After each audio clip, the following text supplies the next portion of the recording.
Assalamualaikum warahmatullahi wabarakatuh. Kami dari kelompok 5 akan mempresentasikan imbalan kerja. Sebelumnya, izinkan saya memperkenalkan diri. Saya Khairul Nandita Fatika Sani dan rekan saya. Perkenalkan nama saya Muhammad Jidan Ansori. Saya Yunia Anggun Azaria, absen 22. Baik, yang pertama ada jenis-jenis imbalan kerja. Imbalan kerja yang diharapkan akan diselesaikan seluruhnya sebelum 12 bulan setelah akhir periode pelaporan saat pekerja memberikan jasa. Umumnya mencakup gaji, upah, iuran, jaminan sosial, cuti perimbalan, bagi laba dan bonus atau imbalan lainnya seperti rumah dan kendaraan dinas.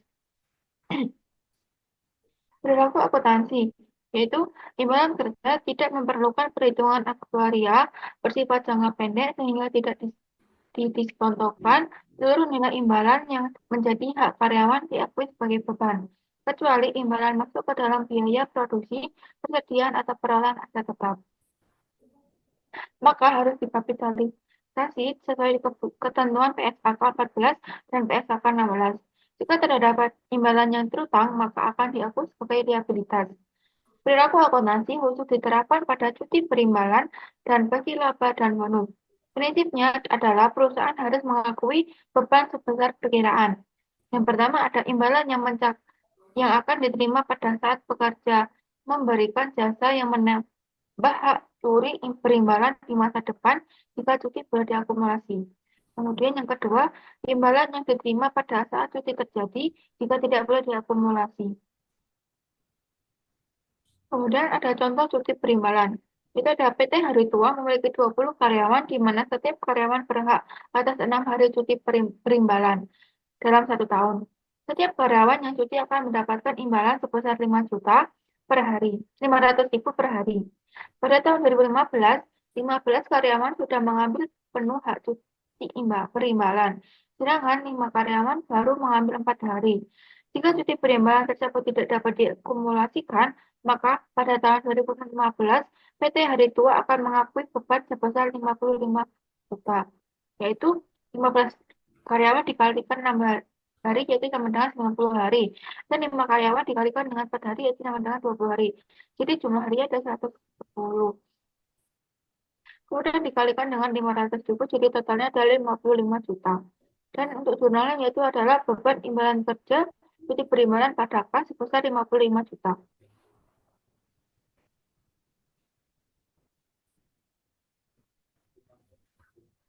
Kemudian contoh bagi laba dan bonus.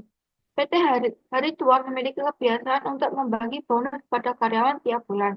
Bonus tersebut biasanya dihitung sebesar 2% dari laba bersih.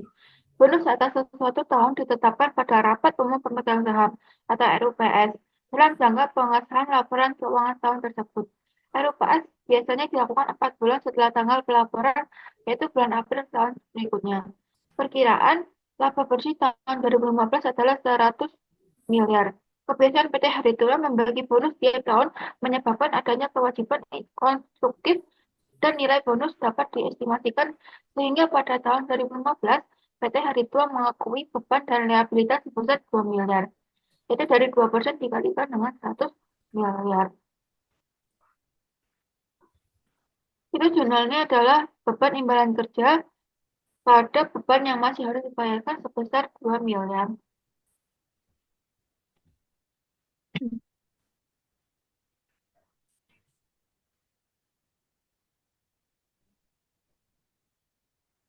Kemudian ada pesangon. Pesangon adalah imbalan yang terutang akibat PKK, baik yang berasal dari keputusan perusahaan atau diberhentikan, ataupun keputusan karyawan atas tawaran perusahaan, yaitu sukarela. Pembayaran pesangon harus dalam bentuk tunai, kecuali karyawan menyetujui dalam bentuk non-tunai. Besarnya pesangon dihitung berdasarkan masa kerja. Itu perlakuan akuntansi. Perusahaan mengakui pesangon sebagai liabilitas dan beban pada tanggal yang lebih awal di antaranya, yaitu yang pertama ada ketika penawaran atas imbalan tersebut tidak dapat ditarik kembali, dan ketika biaya-biaya terkait rekonstruksi telah diakui sesuai dengan PSAK 57 revisi tahun 2009. Provisi liabilitas kontingensi, dan aset kontingensi. Perusahaan dikatakan tidak dapat lagi menarik pesangon yang ditawarkan secara sukarela pada waktu yang lebih awal. Di antaranya yaitu yang pertama ada ketika pekerja menerima tawaran, yang kedua ketika pembatasan, misalnya persyaratan hukum, peraturan atau kontraktual atau pembatasan lainnya atas kemampuan entitas untuk menarik tawaran berlaku.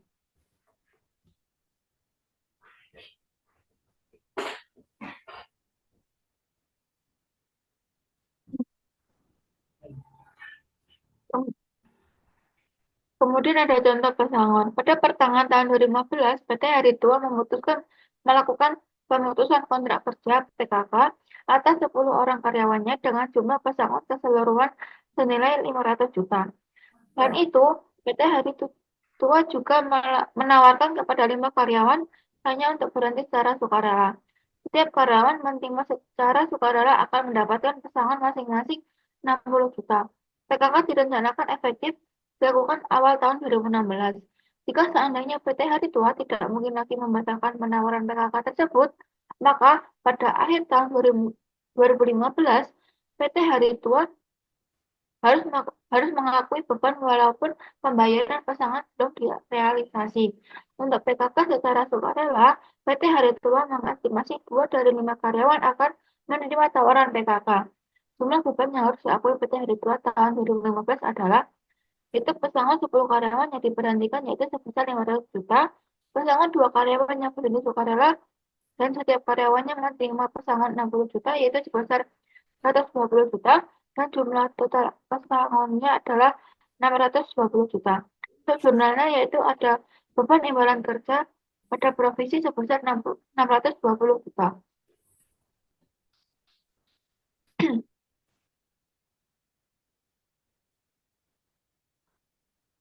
Kemudian ada imbalan pasca kerja adalah imbalan kerja yang disediakan perusahaan selain pesangon dan akan diberikan kepada pekerja setelah menyelesaikan masa kerjanya. Pesangon bukan merupakan imbalan pasca kerja karena karyawan berhenti sebelum masa kerja normalnya.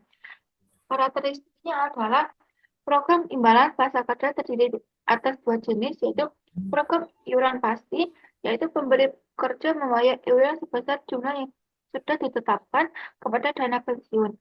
Yang kedua, program imbalan pasti, yaitu pemberi kerja wajib membayar sesuai dengan imbalan yang disepakati akan diterima pekerja saat selesai masa kerja nanti.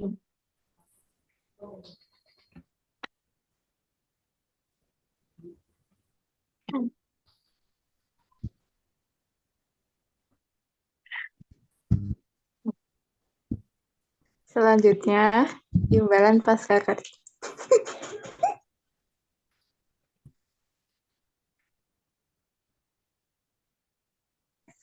Selanjutnya, imbalan pasca kerja karakteristiknya yang bisa dilihat pada gambar berikut.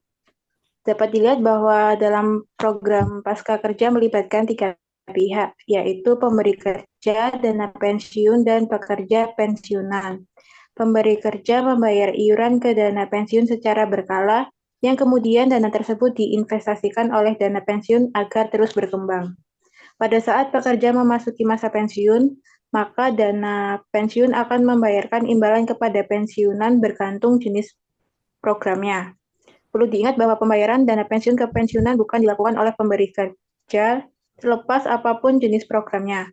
Pemberi kerja hanya dimungkinkan memiliki kewajiban hukum atas kewajiban kontributif untuk membayar iuran lebih lanjut kepada dana pensiun jika dana tidak mencukupi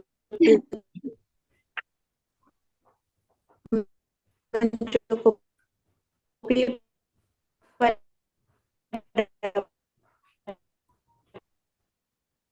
program imbalan kerja. Pada iuran karena itu istilahnya yang akan diterima sepenuhnya ditanggung oleh pensiunan. Pada program imbalan pasti, tanggung jawab pemberi kerja bukan hanya sebatas iuran, melainkan sampai kepada imbalan yang telah disepakati. Pemberi kerja bertanggung jawab untuk membayar iuran tambahan jika aset program tidak mencukupi untuk membayar seluruh imbalan yang ada. Oleh karena itu, resiko pemberi kerja mencakup sampai imbalan yang telah ditentukan. Oleh karena besaran imbalan telah ditentukan, maka jumlah iuran yang dibayarkan secara periodik oleh pemberi kerja tidak ditentukan besarnya.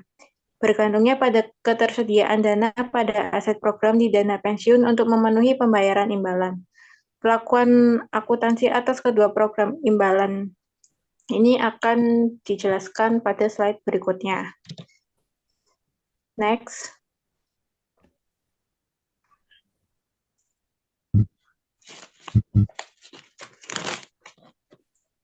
Entitas dana pensiun dapat dibagi menjadi dua, yaitu yang pertama, dana pensiun pemberi kerja atau DPPK, yaitu dana pensiun yang didirikan oleh pemberi kerja untuk menyelenggarakan program imbalan pasti atau program iuran pasti. Peserta pada DPPK umumnya hanya karyawan pada perusahaan pendiri atau mitra pendiri.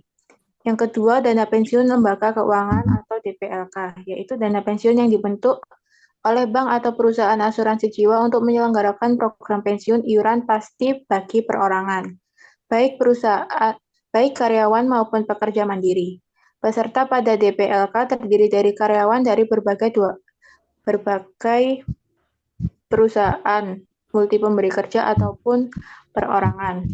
Program multi pemberi kerja ini adalah program imbalan pasca kerja yang menyatukan aset yang dikontribusi dari beberapa entitas yang tidak sependali dan menggunakan aset tersebut untuk memberikan imbalan kepada para pekerja lebih dari satu entitas. Perusahaan harus mengklasifikasi program multi pemberi kerja sebagai program iuran pasti atau program imbalan pasti sesuai dengan ketentuan program tersebut.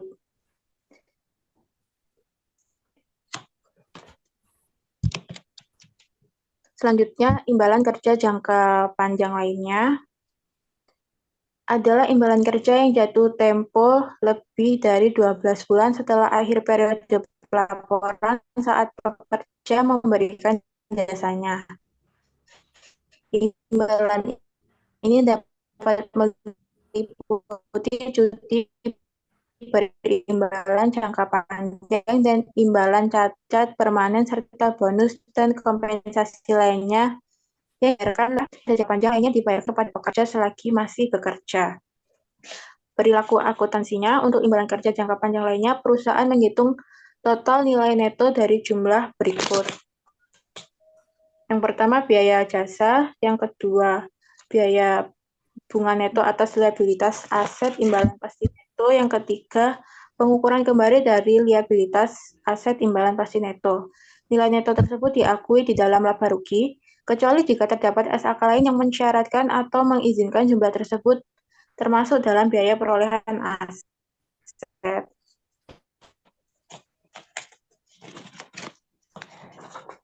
Kemudian yaitu imbalan pasca kerja. Program iuran pasti. Definisinya yaitu suatu program imbalan pasca kerja di mana pemberi kerja membayar iuran sebesar jumlah yang ditetapkan pada dana pensiun. Namun jumlah imbalan yang akan dibayarkan tidak ditentukan karena tergantung dari ketersediaan aset program. Pelakuan akuntansinya yaitu pada program iuran pasti, pemberi kerja akan membayar iuran atas periode ketika pekerja telah memberikan jasanya kepada perusahaan. Seluruh iuran yang jatuh tempo untuk bulan tersebut dicatat sebagai beban, kecuali jika dapat dicatat sebagai perolehan aset. Kemudian yaitu program imbalan pasti.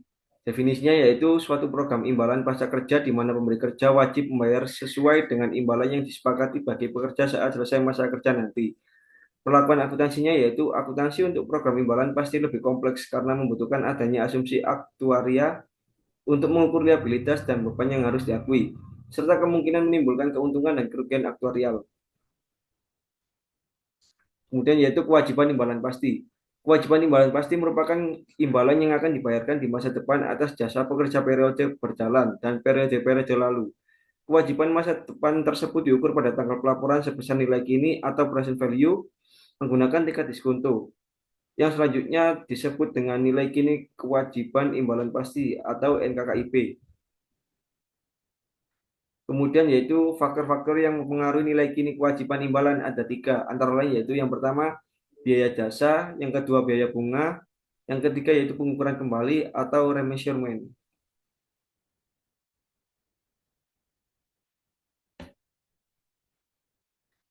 Selanjutnya yaitu aset program. Aset program adalah dana yang disediakan untuk membayar kewajiban imbalan pasti yang mana aset tersebut dikelola secara terpisah di dana pensiun. Aset program diukur pada tanggal pelaporan sebesar nilai wajar atau fair value. Disebut dengan nilai wajar aset program atau NWAP.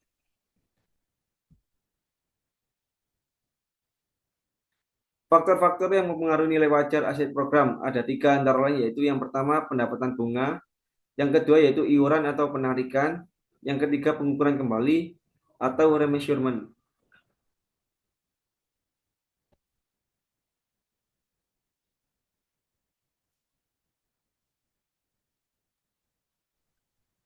Kemudian ada penyajian dan pengungkapan.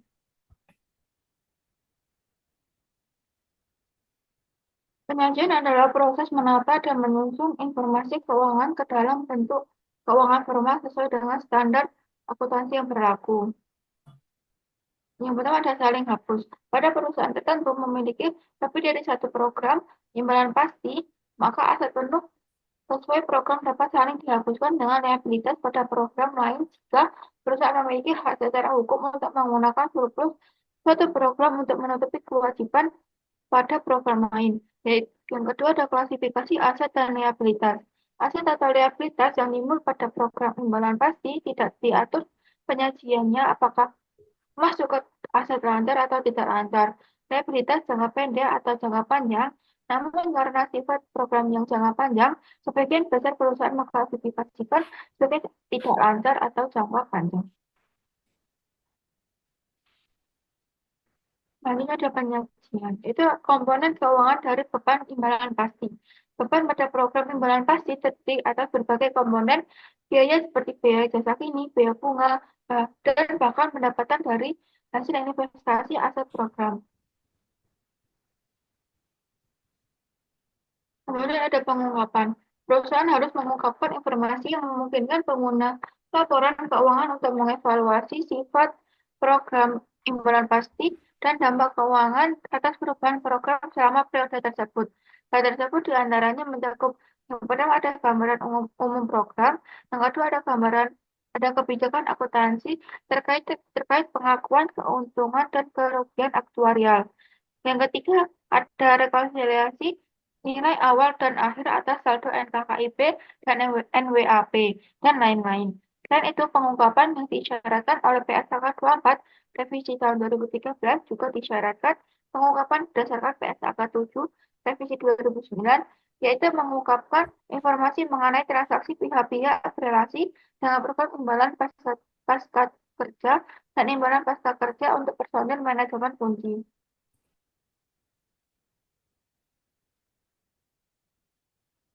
Sekian dari kami, mohon maaf apabila ada salah kata. Wassalamualaikum warahmatullahi wabarakatuh.